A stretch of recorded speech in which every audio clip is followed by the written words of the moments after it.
despite that index plus margin in year 6, you're going to only go up by 1% to 4 7/8. You're not going to go to that 5 7/8 because you have the 1% cap. That cap stays in place annually every year for the remaining 25 years. So it's 1% at the first adjustment, 1% each subsequent adjustment.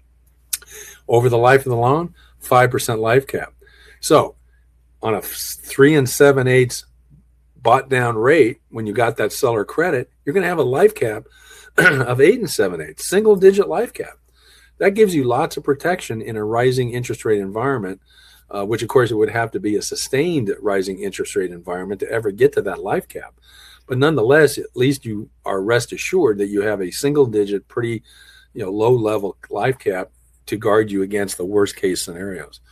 And here's the kicker. The FHA ARM loan, unlike virtually any other adjustable rate mortgage product out there today, at least as it relates to a 5-year term, qualifies at the start rate. This can be very important. If you're having trouble qualifying even at this price level based on debt ratio, this can help you qualify, give you more purchasing power. The standard 30-year fixed FHA, as we showed on our rate grid, is right now it's back to about 5 3/8%.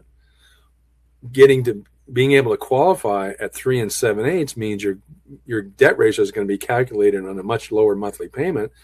That's going to help you reach that debt to income ratio limit that you have to meet. So this can be an extremely good qualifying tool for those of you who are a little bit stretched on meeting the debt ratio requirements.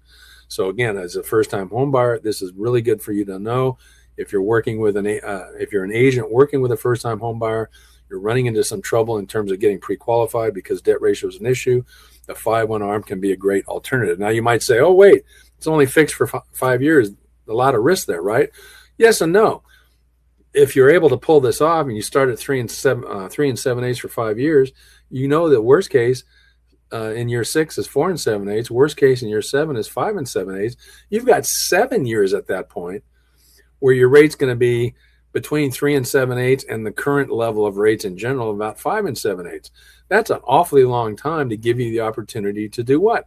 Refinance into a 30-year fixed, a longer term loan that's fixed for the entire term when the opportunity presents itself. Or alternatively, within that 5 to 7 year period, you might decide if it's a starter home, time to sell it, cash in your proceeds, and then look to move up to a higher home.